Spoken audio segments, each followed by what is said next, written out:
Seja bem-vindo à nossa jornada devocional, compartilhando palavras de fé, amor e esperança. Estamos no dia 19 de janeiro. O tema do nosso devocional de hoje é sobre romper com o legado da orfandade.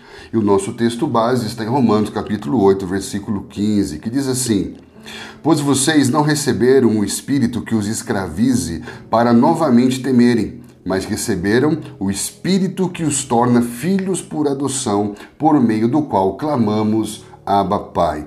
O nosso texto devocional diz: orfandade é um termo carregado de significado, evocando sensações de abandono, desamparo e um vazio emocional resultante da ausência ou negligência parental. Psicologicamente, refere-se à experiência individual de disfuncionalidade familiar. Teologicamente, porém, a orfandade representa uma condição universal onde todos, devido ao pecado, vivenciam uma separação espiritual de Deus, nosso Pai Celestial. John MacArthur, em seu livro Sociedade Sem Pecado, sugere que o mal é uma deformação do bem, uma imperfeição em algo originalmente perfeito. Essa visão é complementada pela teologia de Malcolm Horton, que argumenta que toda forma de opressão e injustiça é uma perversão do que foi criado bom. Esse contexto teológico amplia a nossa compreensão do pecado e da condição humana, destacando a necessidade desesperada da graça divina. Esse devocional, ele é muito importante, ele é muito especial, porque nos ajuda a fazer um diagnóstico do nosso contexto atual, falando sobre legado de orfandade. Legado nada mais é do que um conjunto de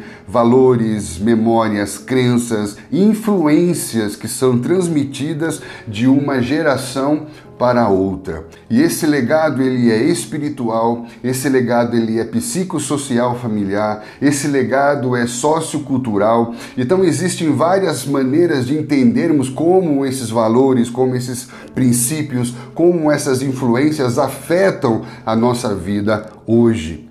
Mas o que é a orfandade? A orfandade nada mais é do que um vazio referencial, um vazio causado pela ausência, seja pela perda física do referencial parental, ou seja, uma ausência causada pela falta de presença do referencial parental, configurando um cenário que nós vamos chamar de órfãos de pais vivos. Então, esse sentimento de ausência da orfandade pode ser resultante da perda física do referencial parental, assim como pode ser resultante da ausência emocional e funcional do referencial parental, como também pode ser resultante do exercício abusivo do seu referencial parental. Tudo isso vai configurar um cenário de orfandade. E essa orfandade tem efeitos colaterais, além dos efeitos psicológicos, como gerar insegurança, baixa autoestima, a dificuldade de lidar com as próprias emoções, comportamentos destrutivos e a busca incessante por pertencimento. Nós vamos ver efeitos colaterais presentes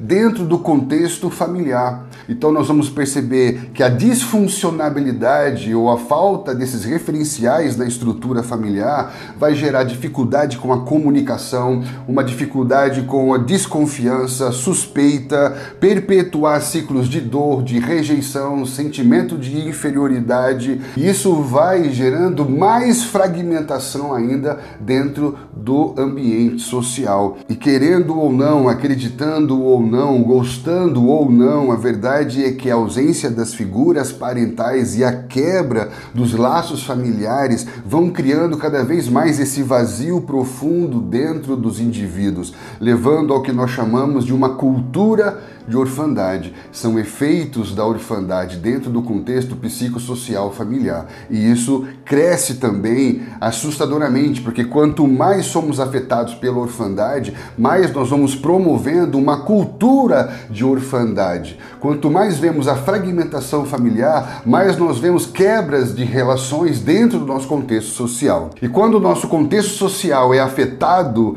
pela orfandade natural do ambiente familiar, nós vamos identificar políticas de orfandade, porque a orfandade familiar vai afetar a integração social. A orfandade vai resultar em vulnerabilidade em todas as esferas, vulnerabilidade emocional, psicológica, espiritual, social e econômica. E isso vai desencadeando um contexto de mais instabilidade, mais desigualdade, mais fragmentação, mais violência, mais indiferença, menos empatia e menos conexão entre as pessoas. E nós vamos vendo cada vez mais as gerações crescendo sem os referenciais parentais presentes, transferindo dessa maneira a responsabilidade pela formação geracional para o Estado. E muitas vezes o Estado, em nome dos seus interesses, acaba adotando ações abortivas que perpetuam ainda mais a cultura da orfandade. Nós vemos isso muito presente na história, até mesmo dentro do contexto bíblico.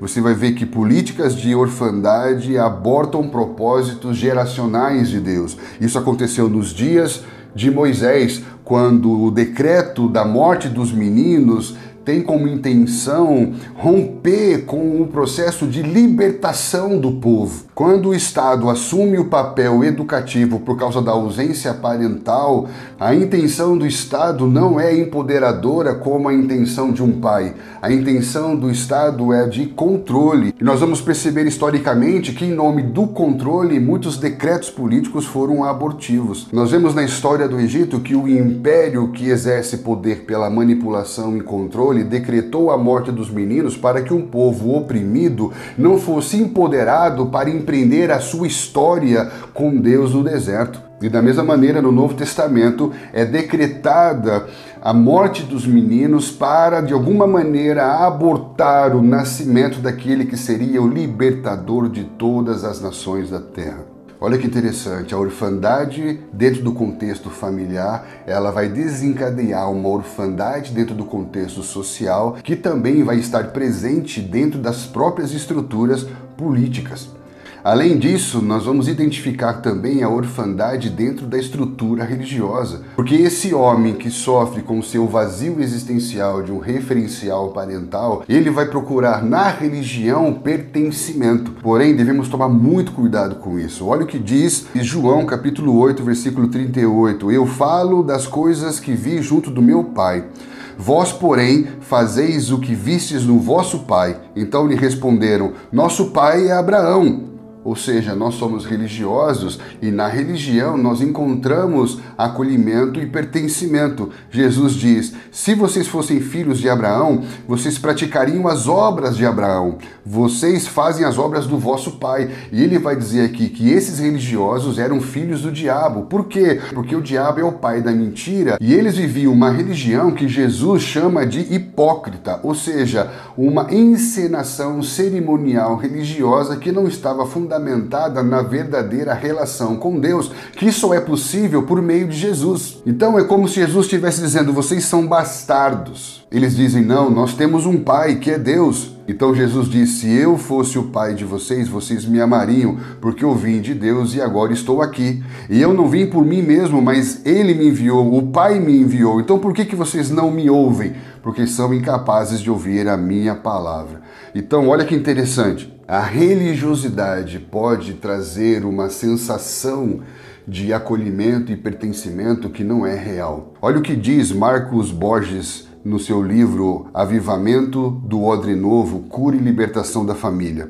A orfandade é fruto de um estado de desilusão com o modelo de autoridade mais importante da vida, a autoridade paterna, onde a desilusão tem o poder de aniquilar nossa capacidade de confiar. A incredulidade pode gerar um ceticismo tão agudo que resulta no ateísmo. E, consequentemente, todo ateísta está a um passo do satanismo, que diz, Deus é o carrasco que investe na frustração humana, enquanto Satanás é o pai amoroso que nunca tivemos. Quando não se voltam ao ateísmo, é comum a religiosidade que gera imoralidade e violência. Olha que interessante. Como a orfandade vai gerar o homem a busca por religiosidade. E religiosidade, nós não falamos apenas da fé cristã. O homem é inevitavelmente religioso e está incessantemente em busca de reconexão por meio de alguma expressão religiosa. O problema da religião é que ela vai atuar por meio do medo dos deuses, ou seja, a religião atua a partir do medo da condenação, enquanto a verdadeira fé em Deus atua por meio do amor. O medo tem a ver com prisão. O medo ele é escravizante, o medo ele é opressor, o medo ele é paralisante, o medo perpetua o sentimento da orfandade, enquanto o amor fala de adoção, de acolhimento, de aceitação. Então, se a minha relação está baseada em medo do inferno e não revelação do amor paterno, eu estou procurando na religião uma maneira de suprir o meu vazio de orfandade. Nós amamos porque Ele nos amou primeiro e no amor somos aperfeiçoados. A religião faz as pessoas viverem um tormento interior, enquanto a verdadeira fé baseada nessa relação de amor com Deus nos leva a viver paz, amor e alegria. Esse vazio existencial provocado pela orfandade, ele vai fazer com que as pessoas busquem aceitação, acolhimento, pertencimento. Quando isso não acontece no culto a uma imagem projetada pelo próprio coração na religião, ela vai acontecer por meio do culto à própria imagem. Por quê? Porque a orfandade, ela é vaidosa. A falta de pertencimento, de aceitação, de acolhimento vai gerar uma busca por isso. E quando alguém em tudo que faz em busca de aceitação, de reconhecimento, de pertencimento, isso vai gerar vaidade. Ou seja, uma geração muito vaidosa, que vai começar a valorizar mais a aparência externa, o que os outros pensam a respeito delas, do que a sua própria identidade, o seu próprio significado. Na falta de alguém afirmando o meu valor, o meu significado, eu vou me tornar vaidoso, procurando que os outros me vejam, que os outros me aceitem e que os outros me validem. E essa é uma busca muito cansativa. Essa busca pela validação dos outros faz as pessoas se perderem de si mesmas, se tornarem superficiais e sempre insatisfeitas com tudo aquilo que conquistam, com tudo aquilo que fazem, nos lembrando das palavras de Salomão, que diz que tudo é vaidade e correr atrás do vento e chegar a lugar nenhum. Esse sentimento incômodo de orfandade que leva alguém a buscar validação no outro vai gerar uma fragilização hiperafetiva. Ou seja, uma cultura de suspeita. Quando uma pessoa está continuamente procurando validação externa no outro e não encontra, ele pode se tornar hipersensível à rejeição crítica. Ou seja, uma fragilização hiperafetiva. A pessoa se torna muito sensível a qualquer posicionamento que pareça contrário a ele. Ele leva todas as opiniões para o lado pessoal. Mas alguém falar diferente do que você falou pode não significar que falou contra você. Mas a orfandade, por ser vaidosa e ter o ego muito sensível, fragiliza e faz com que você se torne hipersensível a qualquer possibilidade de rejeição. E isso vai desenvolver um ciclo de suspeita, de pessoas que vivem de forma defensiva, vendo em qualquer situação, em qualquer pessoa, uma ameaça. E o que as pessoas fazem com a ameaça? Se livram das ameaças. E nós estamos cada vez mais nos isolando.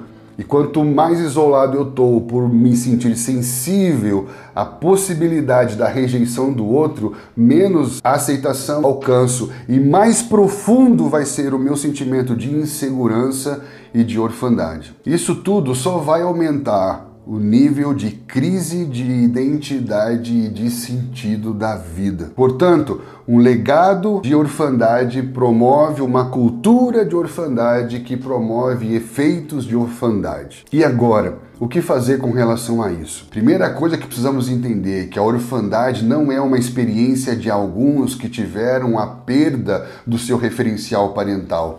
A orfandade é a realidade de todos. Todos os homens têm dificuldade em lidar com as suas relações por consequência da sua orfandade existencial. Psicologicamente, a orfandade é a experiência de alguns que por algum motivo sofreram ou sofrem por causa da sua disfuncionalidade familiar. Mas, teologicamente, a orfandade é a experiência de todos. Porque por meio da quebra da relação do homem com Deus em Adão, se introduziu o pecado que traz separação do homem para com Deus. Então o homem, na sua essência, ele passa a ter que lidar com um vazio referencial da sua relação com a paternidade de Deus. Independente de cor, de credo, de situação econômica, todo ser humano sofre com um vazio existencial da orfandade. Por quê? Porque o homem foi criado para viver como filho de Deus. E isso é muito interessante porque vai mudar até a maneira como nós apresentamos o evangelho para as pessoas. Muitos pregam o evangelho dizendo, se você aceitar Jesus, a sua vida melhora. Isso funciona no terceiro mundo, funciona na América Latina, funciona na África, funciona em lugares de vulnerabilidade social, de vulnerabilidade econômica. Mas eu ouvi uma história, por exemplo, de um missionário que estava evangelizando na Suíça.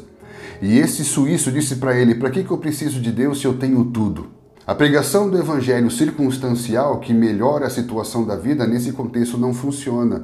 Mas esse homem, mesmo tendo tudo, tem um vazio existencial de orfandade, porque ele foi criado para ter uma relação com o referencial da paternidade de Deus. E é só por meio de Cristo, apresentado por Paulo em 1 Coríntios 15:45, como o segundo Adão, que essa relação com a paternidade de Deus é reconciliada. Então todo ser humano sofre com um vazio existencial da orfandade.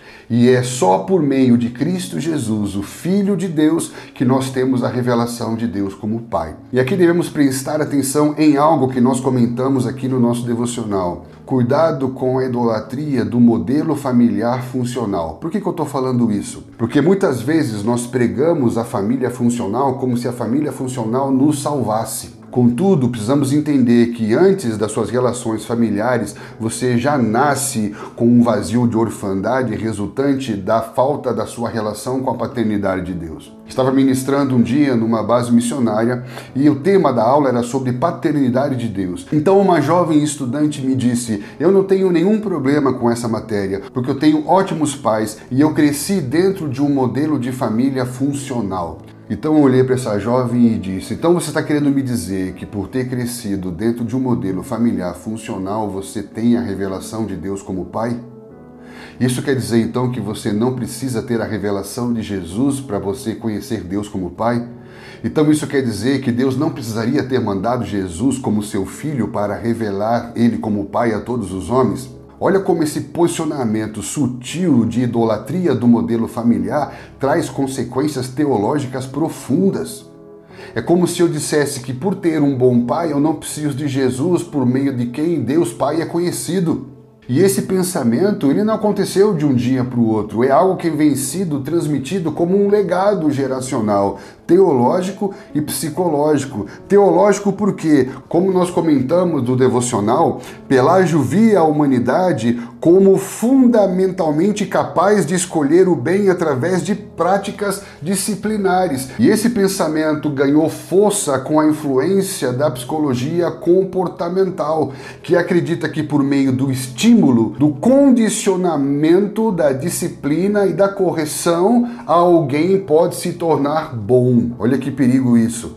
Uma das evidências de que isso está presente na nossa vida é que nós, como pais, nós corrigimos os nossos filhos a partir de que perspectiva? A partir da perspectiva do arrependimento ou a partir da perspectiva do bom comportamento? Quando nós corrigimos os nossos filhos, nós falamos da importância de arrependimento daquele pecado para que ele possa encontrar reconciliação com Deus, ou simplesmente falamos para os nossos filhos que ele deve melhorar o seu comportamento? A nossa abordagem educacional, ela é comportamental, pelagiana. behaviorista, que acredita que se alguém se comportar bem, ele vai ser bom. O que você fala para o seu filho? Você tem que se comportar bem. Por quê? Porque se você se comportar bem, você vai ser bom. E depois a gente não sabe por que eles dizem: para que preciso de Deus? Para que preciso me arrepender? Se sou bom, se nunca matei ninguém, se não faço mal a ninguém. Nós precisamos entender o quanto essa abordagem é nociva ao processo de formação dos nossos filhos e o quanto isso vai afastar cada vez mais eles da verdadeira paternidade de Deus. O fato de ter tido bons pais e um modelo familiar funcional, ele coopera para que eu possa viver de uma maneira mais saudável a minha relação com a paternidade de Deus. Mas não é esse modelo familiar funcional que vai me revelar a paternidade de Deus. Ninguém conhece o pai senão o filho, e a quem o filho o revelar. Então, muito cuidado com relação a isso. Quando os seus filhos estão brigando por causa de um brinquedo, você fala que ele tem que se comportar bem ou fala que ele tem que se arrepender de ser egoísta para aprender a dividir e compartilhar com o seu irmão? Olha como a nossa própria maneira de criar filhos pode perpetuar um afastamento da real paternidade de Deus e um sentimento de superautoestima ao ponto de acreditar ser bom e não precisar de arrependimento de pecados para encontrar reconciliação por meio de Jesus Cristo. E o que está por trás dessa tentativa de manter as pessoas no escuro para que não vejam a luz do Evangelho, a glória de Cristo e a imagem do Pai? Há toda uma engenharia espiritual que constrói estruturas de valores, de princípios, de ideologias que fazem com que o homem seja cada vez mais blindado do verdadeiro conhecimento de Deus como seu Pai e assim então preencha de uma vez por todas o seu vazio de orfandade. Nós estamos diante não apenas de um conflito cultural, ideológico, social, mas por trás de tudo isso e antes de tudo isso há uma batalha espiritual, há uma influência espiritual nas estruturas sistêmicas de orfandade. Basta nós olharmos para a vida de Jesus. Jesus, o Filho de Deus, veio para nos reconciliar com o Pai, veio para nos revelar Deus como Pai. E quando ele é tentado no deserto, ele vai ser tentado justamente na sua identidade de filho. Se você é quem você diz que você é, então pega essas pedras e transforma elas em pães e come e mata a sua fome, sem você precisar confiar no cuidado e na provisão de Deus. Transforme pedras em pães. O que ele diz? Nem só de pão viverá o homem, mas de toda a palavra que procede da boca de Deus Pai. Deus Pai não falou comigo que eu tinha que fazer isso. Eu vivo na dependência do que o meu Pai fala comigo. Quando ele resiste à tentação que coloca à prova a sua confiança na paternidade de Deus, o próprio Pai vai enviar anjos para dar pão a ele. Jesus Cristo foi tentado em sua confiança no cuidado e na provisão de Deus. Jesus diz para os seus discípulos: o Pai sabe de tudo que você precisa. Busque em primeiro lugar o seu reino e se posicione corretamente no seu reino e todas essas coisas serão acrescentadas, porque o Pai sabe de tudo que você precisa. Lance sobre ele a sua ansiedade, porque o teu Deus, o teu Pai, tem cuidado de vocês. Ele não vai cuidar, ele tem cuidado de nós. E nós vivemos uma batalha espiritual. E nós precisamos nos posicionar dentro dessa batalha espiritual para que nenhuma influência venha minar a nossa confiança no cuidado, na provisão do nosso Deus, do nosso Pai. Jesus foi provado na sua identidade, na sua autoafirmação, na sua autovalidação. E ele diz: vai lá no pináculo do templo, no lugar mais alto, se joga, se mostra, faça alguma coisa para que as pessoas te vejam. Ele diz: o meu Pai acabou de falar que me ama. O meu Pai acabou de falar que encontra em mim prazer, sem que eu tenha feito nada ainda, pelo simples fato de ser filho. Eu não tenho vazio de orfandade, eu não tenho necessidade de aceitação, eu não tenho necessidade de reconhecimento, eu não preciso fazer algo para que as pessoas me vejam, me validem, me aceitem. E essa é uma área em que muitas pessoas são tentadas e elas cedem. Por quê? Por causa do seu vazio de orfandade. Por meio de Jesus, temos relação com Deus como Pai. E nessa relação com Deus como Pai, somos aceitos, somos pertencentes. e não precisamos ser provados e tentados na necessidade de aceitação e de validação. E a terceira tentação de Jesus no deserto, Satanás vai dizer para ele que se você se prostrar a mim, se você me adorar, eu te dou a glória dos reinos, porque Adão deu a mim e eu dou a quem eu quiser. Olha o que ele está dizendo, se você se prostrar, eu darei a você. Se você se prostrar a mim, eu dou glória para você. Olha a inversão. Olha como Satanás está tentando subverter a ordem natural das coisas, porque a glória de Deus é só de Deus. A glória de Deus não é um atributo do seu ser, mas é a soma de todos os seus atributos. Por isso que a ele pertence toda a glória. E o Filho de Deus veio para glorificar o Pai. Ele não veio para fazer a sua vontade, mas a vontade do Pai. Para quê? Para que o Pai seja glorificado. O que é ser o Pai glorificado? Que o Pai seja visto nele. Quem vê a mim, vê ao Pai. Eu vim para glorificar ao Pai. Eu vim para expressar toda a beleza, toda a bondade, todo o amor do meu Pai. Então o homem troca a glória de Deus, ao invés de viver para glorificar a Deus, para que Deus seja glorificado e reconhecido, ele procura agora a sua própria glória. E quando Satanás diz, se você me adorar, eu dou para você glória, isso é o que? Orfandade. E isso explica a busca por fama, isso explica a busca por reconhecimento, por aplauso. Isso nada mais é do que uma falta profunda de identidade e uma transgressão profunda de infidelidade. Porque ao invés de você adorar a Deus e só a Deus adorar, adorem a mim e eu dou a glória para você. Isso está falando de idolatria. Quando eu atribuo o sentido da vida a qualquer outra coisa que não seja Deus, se torna o meu Deus. Quando eu deixo de glorificar o grande eu sou, eu estou vivendo para a glória do grande sou eu. E isso é algo que está muito presente na cultura. Fazer algo para que a glória seja sua. Tudo isso Jesus experimentou numa batalha espiritual andando pelo deserto. E quando ele sai do deserto, ele sai no poder do Espírito. Por quê? Porque a orfandade não tem poder sobre o seu coração.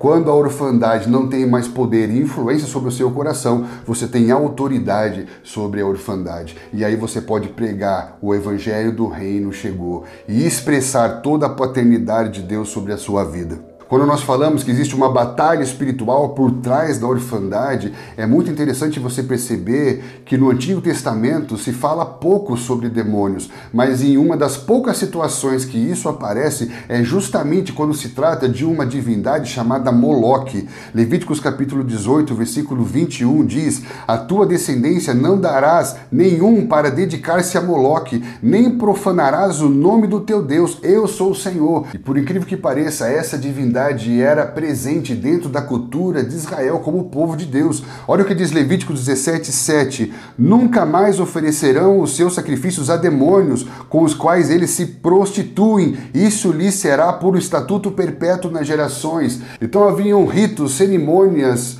orgias cultuais a partir do qual essas crianças eram geradas e entregues a Moloque, que era como uma estátua cujo seu ventre era aberto com brasas incandescentes em que essas crianças eram oferecidas. Isso fala de uma entidade que toma a vida das crianças para si, que aniquila a fé e a esperança. Concluindo o nosso devocional, então, nós entendemos que o propósito eterno é um propósito paterno. E por meio do Filho de Deus, nós encontramos de novo essa revelação da paternidade que preenche todo o vazio de orfandade. Deus é Pai, e além de ser Pai, Deus é o Pai dos órfãos e o protetor de todos os vulneráveis. Salmo 68, 5 e 6 fala que Ele é Pai dos órfãos, juiz das viúvas, é Deus quem habita em santa habitação. Deus faz com que o solitário habite em família. Olha que lindo isso. Fala que Deus é um Deus que é Pai dos órfãos, porque Ele vem para preencher no coração humano o vazio da orfandade, o vazio da perda. Jesus, como mediador dessa relação com Deus, como Pai, Ele diz: não vos deixarei órfãos, eu voltarei para vós. Não há vazio existencial dentro dessa relação com Deus por meio de Jesus. E quando a Bíblia fala que Deus faz com que o solitário habite em família, é muito importante que nós, como comunidade de fé, possamos enfrentar a orfandade com ações adotivas, com uma cultura de cuidado e de acolhimento. E que além de orarmos pela causa do pobre, pela causa da viúva, pela causa do órfão, pela causa do vulnerável, nós possamos promover ações adotivas, ações de acolhimento, um ato de generosidade, um ato de cuidado, comunica a adoção,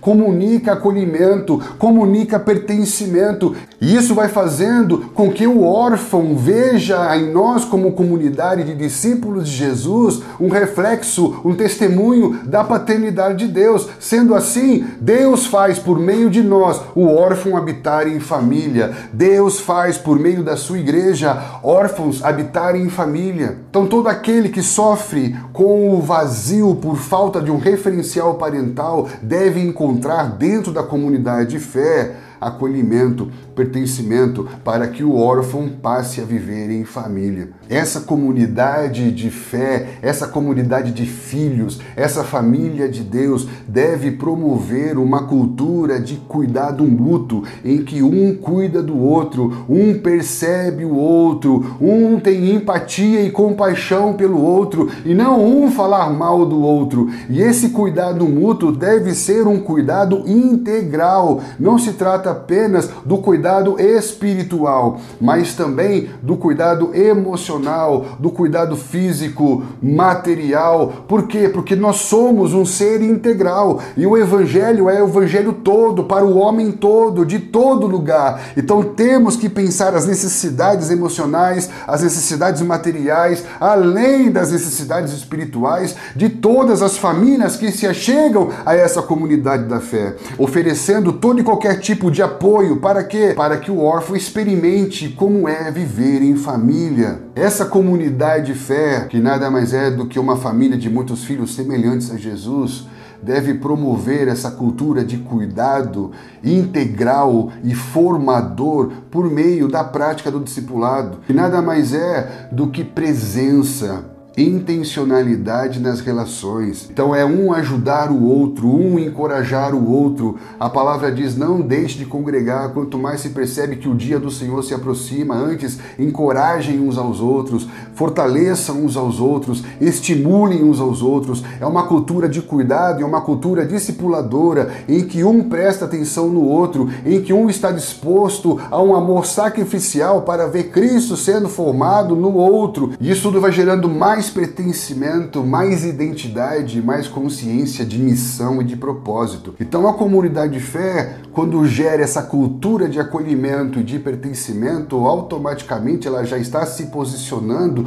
no enfrentamento da orfandade. Por quê? Porque isso vai tocar não apenas a vida do indivíduo, mas também vai tocar a família, vai tocar a comunidade de fé e vai tocar a cidade. Por quê? Porque essa comunidade de fé vai estar comprometida com ações adotivas na cidade, a fim de que se levante na cidade o testemunho de Jesus e a paternidade de Deus seja reconhecida. Que Deus nos ajude nessa jornada, que você guarde isso no seu coração. A orfandade é um sentimento profundo de vazio, mas por meio do Filho nós temos a revelação do Pai, que enviou o seu Espírito para estar conosco. Nós não estamos sozinhos. Nosso Deus Pai, por meio do sacrifício do seu próprio Filho, está presente conosco por meio do Espírito Santo. E Romanos capítulo 8 fala que o Espírito de Deus testifica com o nosso espírito dentro de nós que somos filhos de Deus. E aqueles que são filhos de Deus são guiados, conduzidos pelo Espírito Santo de Deus. Que você se lembre disso todos os dias, que não deixe que nenhum sentimento de orfandade tenha lugar no seu coração, mas assim como Jesus, quando foi tentado no deserto, se lembre das palavras de Deus Pai, se lembre das promessas de Deus Pai, se lembre que Ele está presente aqui e agora, aonde você está.